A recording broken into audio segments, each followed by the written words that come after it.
Hey, it's Drybear. With the Season 1 patch, the Void Shards have been reworked and redistributed all across the world map. So it was the perfect time to go through and test all of the Void fragments in the game and measure them together based on clear time to see where your time is best spent farming Void Shards. And of course, it wouldn't be a Drybear video without a Drybear sheet, so we went through and we cleared all of the Void fragments in the entire game and timed them as well. And this includes the respawn of the fragment as part of that too. So this is just your time spent per hour, how many shards you can get of each type. Just like my previous iterations when the game launched in July and also when it got reworked again in mid-July, I've split these up by the type of shard as well as the element as well. So in case you're looking for numbers on where you can go to get the most amount of shards in total, or if you only have one kind of character. Luckily, back before we had this patch, there was actually some gaps in the amount of shards that you could get. So if we look back in the Wayback Machine, we can see that Toxic had no way of getting monomer shards in the old system,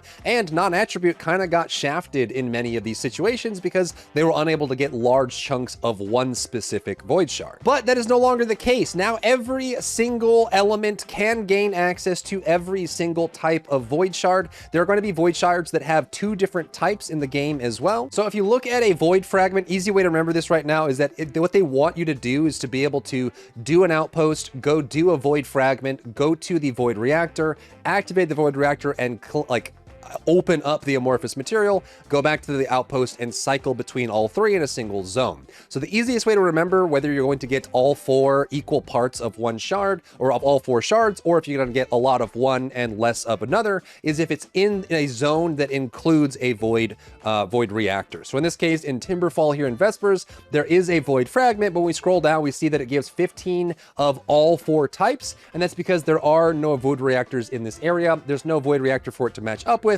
so it just generally gives you 60, which is more than the amount you'd get at another shard that has a void reactor. But if you go into a zone that has a void reactor that requires shards to open, they all now require a flat 45 of one type to open. And if there is a void reactor in that zone, then the accompanying void fragment will give you exactly what you need on that. So it gives you exactly 45 organic here for this zone, and then 9 of another one. So if it's specific, if it's attached to a void reactor, it'll give you 54 total, 45 of what you need to open the reactor plus a little bit more.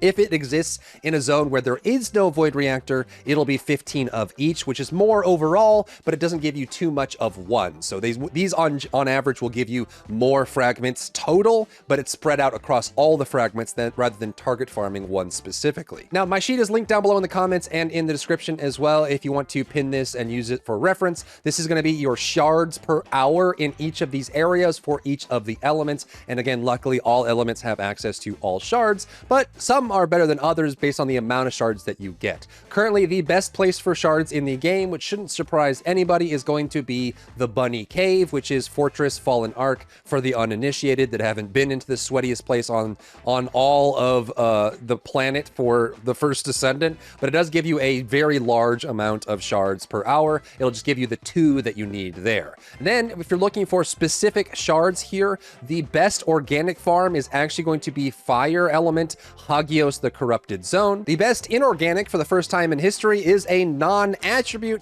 which is going to be Hagios Fractured Monolith. This one is very fast to clear and gives you 15 of each of the types, so overall it'll just give you a nice bonus there to give you what you need to get it.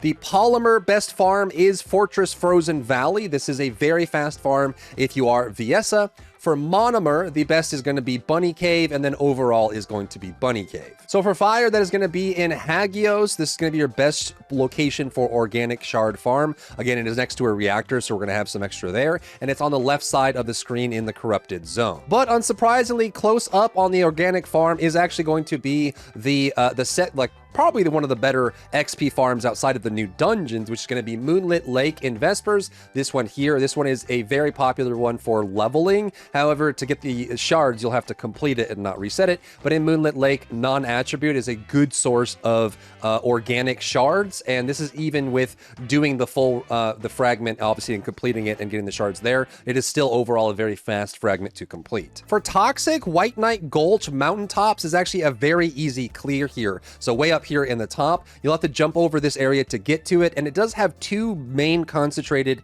farms. Some of these fragments might be better for solo, some might be better for 2 or maybe 3 people. You'll have to decide based on how you want to use these, which ones make the most sense for you. But if you're able to clear effectively all of the spawns, this is how many shards you could possibly get every hour if you're being completely efficient. Then for non-organic or inorganic, you can do non-attribute in Hagios with the Fractured Monolith. This one here is very easy to clear for any non-attribute character. It's a fast clear and gives you a good amount of inorganic shards. For Chill Polymer, this is the way it was before the patch, and it's gonna stay the same because these are so good. The best one is going to be right here in Frozen Valley. This one is actually one-shottable by a Viessa with a big enough blizzard to get this like spawned up. But it is, you do have to have a little bit of a built Fiesta to do it, or you could just kind of clear it at your own speed. You'll just get less shards per hour. A nice comparison to this one is actually going to be the one right next to it. So right above it on defense line is this one here. It is actually going to be about the same if you can clear it as fast.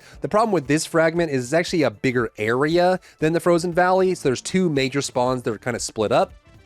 So Frozen Valley is better if you're, if you have a built Fiesta, you can solo it. This one is about the same if you have 2 built Fiestas that can spread out, or a Fiesta and somebody else to clear it out. But it is just a little bit more area, so it's not as easy to one-shot it. But if you had a party big enough, it would actually be quite comparable to Frozen Valley. It's just, more effort, more mobs. Then for Monomer, it's not even close. Fortress, Fallen Ark, the Bunny Cave is the best spot that you can go to for Monomer shards. Again, there's a reason why this was the premier farming spot for everyone in the game for the last month or 2 since launch, just because it's a very tight area, only 2 very small spawn spots that are very connected together and can be shot through the wall, and so you can spawn these over and over by a bunny clearing it and just knocking it out, or just a Sharon hitting the void fragment and everyone else clearing it. It is very easy to farm, and it does still give you inorganic and monomer. This is the best monomer shard in the game, shard farm in the game, and is also the best overall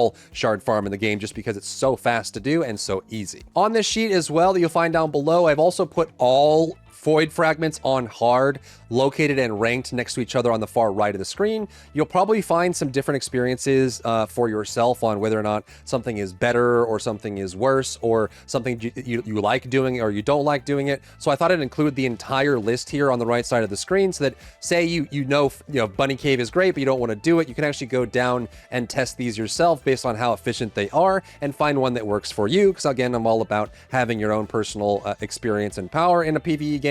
So this is all of the shards in the entire game ranked on hard based on the amount of shards they provide per hour, based on their clear time and drop rate. So you can kind of make your own decision on that one. And that's it. That's the total list of the updated Void Shard farm. We're able to get a little bit more specific and accurate with this one, just try to get some actual numbers on here, just because now that everything's been homogenized, it's not just the amount that matters, but also the clear speed and the value of that. So hopefully this is useful for people that are looking to shard farm, because you're going to have to do it. You can even just start farming reactors. I've known a lot of people, I've been actually just spawning reactors and not consuming the amorphous, and it opens up a lot of really cool farms that I might talk about in another video as well. Things you can farm for modules, gear, external components in some cases. All of these are super nice, but this is the Void Shard look. If you found value in today's video, leave a like down below, leave a comment for the algorithm to help this video get seen by more people, and don't forget to check out my other channels for other content and other stuff and other things.